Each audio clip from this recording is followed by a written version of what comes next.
बहू, हाँ मम्मी जी। तेरी ननद आने वाली है, बढ़िया से राजमा राइस बना ले। अच्छा दीदी आने वाली है, ठीक है मैं अभी बना देती हूँ। हे भगवान, दीदी आने वाली है, फटाफट ना राजमा चावल बना देती हूँ, बस अच्छे से बन जाए।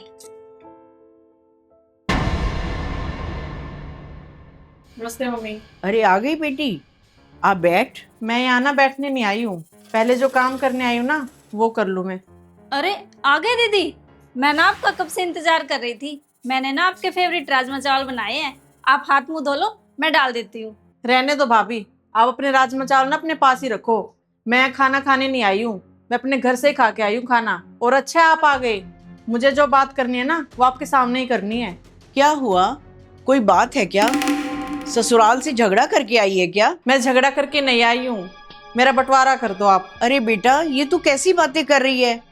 तेरे ससुराल के मुखिया तेरे ससुर जी हैं, वही बंटवारा करवाएंगे। भला मैं कौन होती हूँ बंटवारा करवाने वाली? मैं अपने घर की नहीं, मैं इस घर की बात कर रही हूँ। इस घर की प्रॉपर्टी में भी मेरा आधा हिस्सा है।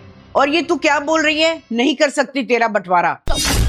जब मैं बीमार हुई थी, मेरे ऑपरेशन पे 20 से 25 लाख रुपए लगे थे।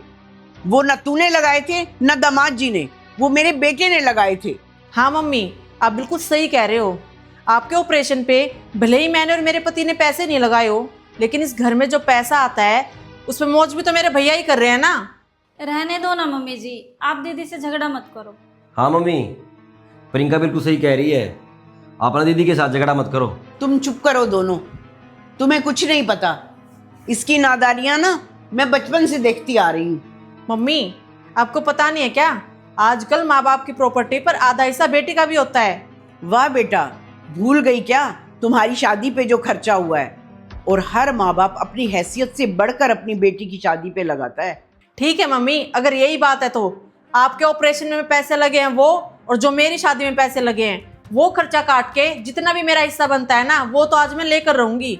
देख बेटा, तुझे फिर से समझा रही हूँ, तुम लालच में ऐसा कुछ मत कर बैठना कि मेरे मरने के बाद तेरे भाई और भाभी से तेरा रिश्ता ही खत्म हो जाए और तेरी जिंदगी से मायके का नाम ही खत्म हो जाए। आज तू अपना हिस्सा मांगने आ गई है।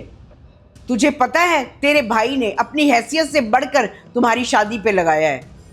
तेरी शादी पे खर्चा करने के बाद और मेरे ऑपरेशन के बाद तेरे भाई के पास बचा ही क्या है? ये फ्लैट। और तेरे पास कितनी प्रॉपर्टी है, तू भूल गई क्या? और तेरे भाई के पास एक ये फ्लैट है और वो भी तू छीनना चाहती है। रहने दो मम्मी, आप दीदी पे ना गुस्सा मत करो। अगर मेरी दीदी को ये लगता है ना कि इस फ्लैट में इसकी हिस्सेदारी बनती है तो भी मुझे कोई गम नहीं है, वो भी आप ना इसको दे दो। और सच को तो मम्मी, मुझे अपनी दीदी से ना कुछ नहीं चाहिए। अगर मेरी दीदी को खुशी मिलती है ना इनको हिस्सा लेने में तो मैं वो भी दे दूंगा। चल प्रियंका।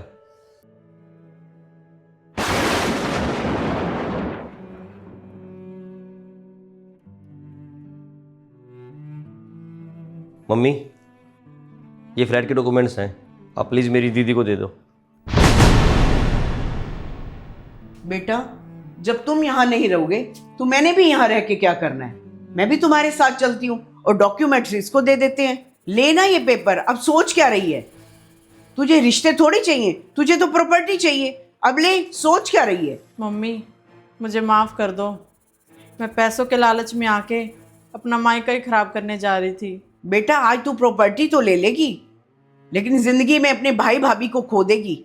और तूने देखा अपने भाई को, उसने 1 मिनट लगाया तुझे प्रॉपर्टी के कागजात देने में। जब मेरे भाई भाभी नहीं रहेंगे और मेरी माँ नहीं रहेंगी तो मैं क्या करूँगी इस प्रॉपर्टी का? तो मम्मी प्लीज़ मुझे अपना बच्चा समझ के और मेरी पहली और आखिरी गलती समझ के प्लीज़ मुझे माफ़ कर दो मम्मी। भैया, भाभी, आप भी प्लीज़ मुझे माफ़ कर दो। अरे नहीं नहीं दीदी, आपको माफ़ी मांगने की कोई ज़रूरत नहीं है, ये आपका मायका है, जब भी आपका मन करे ना तब आ जाना। बस मेरी एक रिक्वेस्ट आपसे, जब भी अपने मायके आओ ना तो हंसते मुस्कुराते हुए आना, क्योंकि दीदी माँ बाप के जाने के बाद ना ननंद भाभी का रिश्ता ऐसे ही बना रहे। भाभी, आप बिल्कुल सही कह रहे हो। आज मैं लालच में आकर ना ऐसा काम कर जाती जिससे सारी उम्र के लिए मेरा मायका ही बिखर जाता, लेकिन समय रहते आज मम्मी ने मुझे समझा दिया। इसलिए तो कहते हैं कि घर में बड़ों का होना बहुत ज़रूरी होता है।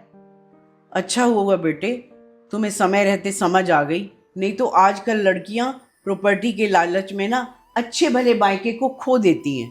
भाभी अब सारी बातें छोड़ो, मुझे ना बहुत तेज भूख लगी है। आपने जो मेरे लिए राजमा चावल बनाए थे ना, जल्दी से ला दो, मैं तब तक हाथ मुंह धो लेती हूँ।